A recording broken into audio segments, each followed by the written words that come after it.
Hello everyone, once again welcome to GK review channel. आप सभी students का GK review channel पे स्वागत है। आशा करता हूँ आप सभी लोग स्वस्थ और सुरक्षित होंगे। आज के क्लास में हम डिस्कस करेंगे most important current affairs questions of 2 July 2020। और ये क्वेश्चंस आपके यूपीएससी, एसएससी, बैंक, रेलवे और अदर गवर्नमेंट एग्जाम्स के लिए बहुत ही इंपॉर्टेंट है। And if you haven't subscribe my channel till now, so please subscribe the channel. Don't forget to press the bell icon button to get the latest notification and updates. लेते हैं इस session का first current affair. Dash assumes charge as the chairman of Indian Oil Corporation, succeeding Sanjeev Singh, whose term ended on June 30. Indian Oil Corporation के नए chairman कौन बनेंगे? जिन्होंने संजीव सिंह को रिप्लेस किया है, जिनका जो टर्म है वो 30 जून को एंड होने वाला है। The answer is Shrikant Madhav Vaidya. ये इंडियन ऑयल कॉरपोरेशन के नए चेयरमैन बने हैं, श्रीकांत माधव वैद्य। And he has also have 34 years of experience in refining petrochemical operations। 34 year का एक्सपीरियंस इनको रिफाइनिंग में और पेट्रोकेमिकल ऑपरेशंस में, और 10 से ज़्यादा साल का एक्सपीरियंस इनको इंडिया की जो लार्जेस्ट क्रैकर प्लांट है उनमें भी है। और अगर इंडियन ऑयल कॉरपोरेशन के हेडक्वार्टर की बात करूँ, इसका हेडक्वार्टर है New Delhi. So we move to the next current affairs. Government has approved special liquidity scheme for NBFC HFC to avoid potential systemic risk in financial sector. The scheme is launched through। the government ने हाल ही में special liquidity scheme launch की है non banking finance companies और housing finance company के लिए, ताकि जो ये जो रिस्क हो रहा है, पोटेंशियल सिस्टम के अंदर रिस्क हो रहा है, उसको एलिमिनेट कर सके। और जो अभी फाइनेंशियल क्रंच है, मतलब जो करेंसी का मूवमेंट नहीं हो रहा है, ताकि इनको क्या कुछ पैसा दिया जाए। ये लॉन्च होगी स्पेशल पर्पस व्हीकल के तहत। और under SPV will purchase the short term papers from eligible NBFC HFC whose NPA is not more than 6%। Special purpose vehicle क्या करेगा? ये जो एनबीएफसी और हाउसिंग फाइनेंस कंपनी है, इनसे कमर्शियल पेपर या फिर नॉन कन्वर्टेबल डिबेंचर्स इशू कर लेगा, और उनको इसके बदले में, मतलब ये जो पेपर जब इशू होंगे तो उसके बदले में ये रिडीम करेंगे तो उनको पैसा मिलेगा। ये कमर्शियल पेपर और नॉन कन्वर्टेबल डिबेंचर्स ये मनी मार्केट सिक्योरिटीज है आपकी। और इसके लिए जो आपकी जो एनबीएफसी और हाउसिंग फाइनेंस कंपनी की जो एनपीए है वो 6% से ज़्यादा नहीं होना चाहिए। इससे क्या होगा? जब आप ये सिक्योरिटीज डिपॉजिट कराएंगे स्पेशल पर्पस व्हीकल के तहत, तो आप इससे पैसा ले पाएंगे। और इस कारण जो मार्केट के अंदर जो फाइनेंशियल जो क्रंच चल रहा है, इससे क्या लिक्विडिटी रोटेट होगी। और ये जो इंस्ट्रूमेंट्स है, इनकी जो मैक्सिमम मैच्योरिटी पीरियड कितनी 3 महीने ही होनी चाहिए, जो कि मेंशन होती है इन पेपर्स के ऊपर। चलते हैं नेक्स्ट करंट अफेयर्स पे। The external debt stock at end March 2020 is released, showing an increase of $15.4 billion from its level at end March 2019। अभी एक रिपोर्ट आई है जिसके अंदर जो इंडिया की जो डेट है, मतलब कितना जो इंडिया कर्जे में है, वो बताया गया है। तो इंडिया की जो टोटल जो अमाउंट है, जितना वो कर्जे में है, वो है 558.5 बिलियन $। मतलब इतना कर्जा ले रखा है बाहर की कंट्रीज से, ऑर्गेनाइजेशन से, बहुत बड़े बड़े इंटरनेशनल बैंक से। और यूएसए की अगर बात करें तो सबसे ज़्यादा जो एक्सटर्नल डेप्ट है वो इंडिया की, वो $। में है, और ये है 32 बिलियन है। और इसकी ये जो इंक्रीज हुआ है, मतलब ये जो डेट इंक्रीज हुई है यूएस के अंदर, वो इसका ये कारण ये था कि जो यूएस का जो डॉलर है, उसकी जो एप्रिसिएशन, मतलब डॉलर की जो रेट है as compare to Indian currency, वो बढ़ गई थी इस वजह से। और हमारा जो बड़ा जो कंपोनेंट है डेप्ट का, वो है कमर्शियल बोरिंग, जो 39.4%, अराउंड 40% जो कमर्शियल बोरिंग की हमारे पास उधारी है। फिर हमारे पास NRI deposits, and the third one is short term trade credit, मतलब शॉर्ट टर्म पर्पस के लिए अपन ट्रेड क्रेडिट लेते हैं, उसमें कितना कर्जा है? उसमें 18.2% का। और एनआरआई डिपॉजिट में 23.4% का कर्जा। क्लियर है स्टूडेंट्स? तो चलते हैं नेक्स्ट करंट अफेयर्स पे।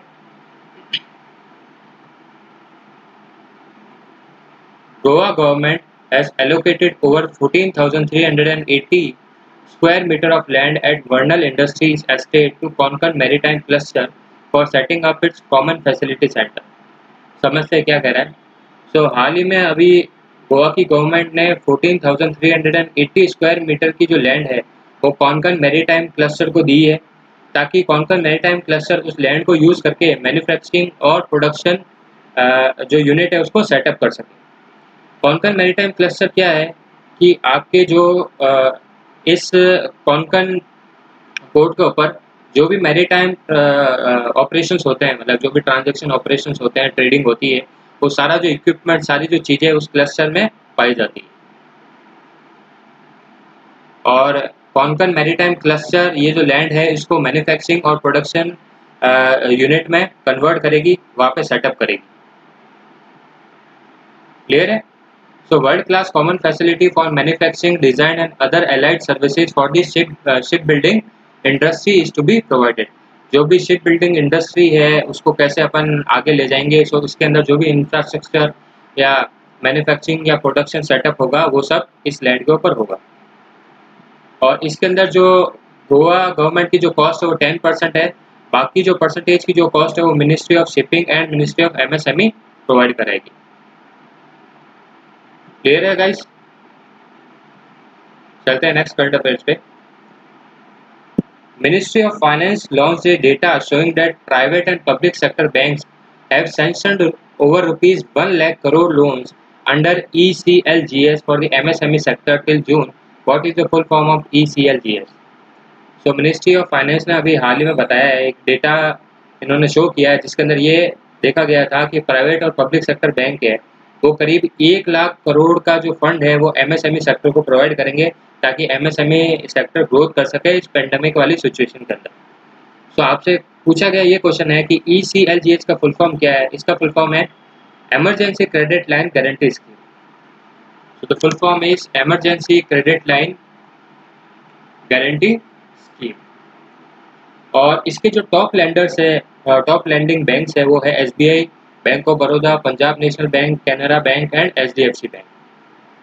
और अगर टॉप लेंडर स्टेट की बात करें, महाराष्ट्र और उसके बाद उत्तर प्रदेश आता है, ताकि MSME सेक्टर को ज़्यादा से ज़्यादा फंड प्रोवाइड करा सके और इनके अंदर जो भी मुश्किल आ रही है, इसके अंदर छोटे बड़े कारोबार सारे के सारे इसके अंदर आ जाते हैं, ताकि इनको बढ़ावा मिले और अपना जो कारोबार है वो आगे बढ़ा सके। और ECLGS का मेन काम यही है कि क्रेडिट प्रोवाइड कराना MSME सेक्टर को। देते हैं next current affairs. Whom has taken charges as the Chief Executive Officer of Central Board of Film Certification?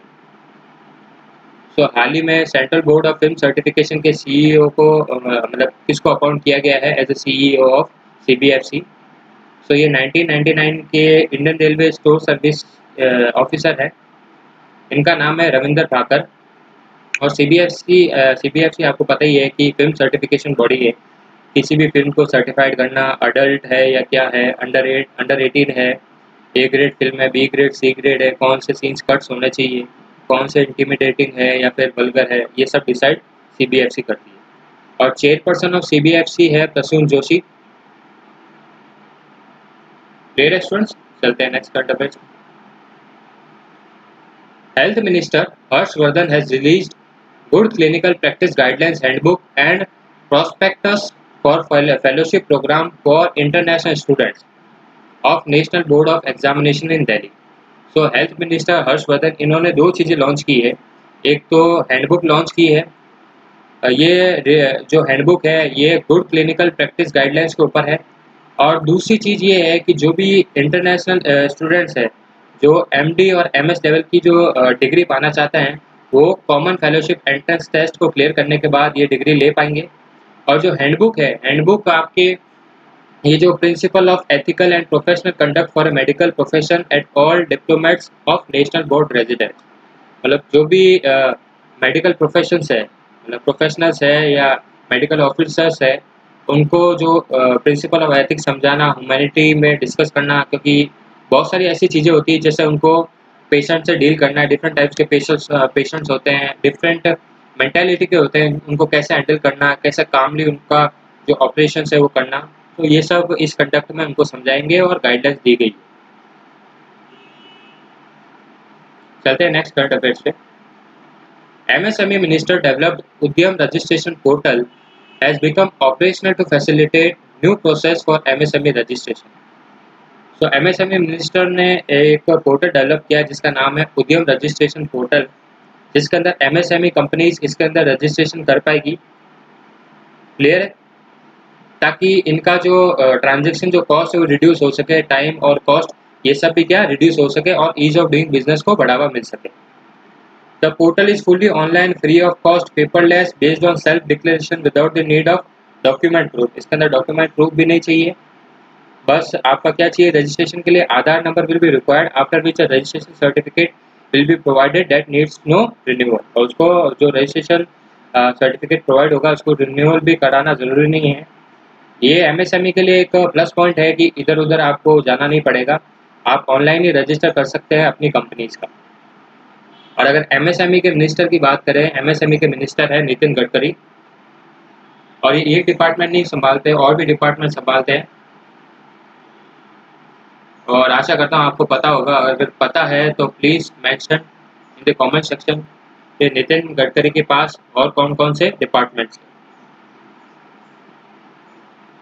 Science and Engineering Research Board has launched Accelerate Vigyan scheme to provide single platform for research, internship, capacity building programs, workshops across the nation. So SERB ने, that is Science and Engineering Research Board ने Accelerate Vigyan scheme launch की है। इसके अंदर आप internship, capacity building programmes, workshops और भी जो रिसर्च रिलेटेड जो आपके जो चीज़ें होती है या पढ़ाई होती है वो इस सिंगल प्लेटफॉर्म पे कंप्लीट कर पाएंगे। क्लियर है? सो मेन मोटो यही है कि हम अपना जो साइंटिफिक रिसर्च है उसको क्या और ज़्यादा एक्सपेंड करें, हमारे पास साइंटिस्ट और जो मैन पावर है वो भी ज़्यादा हुए, ताकि ज़्यादा से ज़्यादा रिसर्च करें अपन, और जो हमारी जो साइंस एंड टेक्नोलॉजी वाली फील्ड है उसको आगे बूस्ट करता है।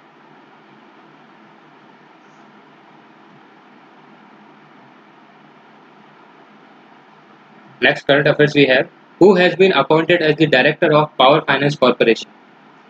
So PFC के नए डायरेक्टर किसे अपॉइंट किया गया है? ये है परमिंदर चोपड़ा, और ये सक्सीड करेंगे NB गुप्ता को, जिनका जो टेन्योर है 30 जून को कंप्लीट होने वाला है।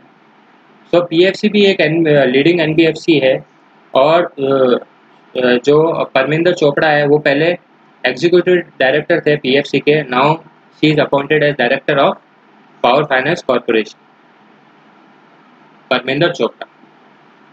So we move to the next current affairs.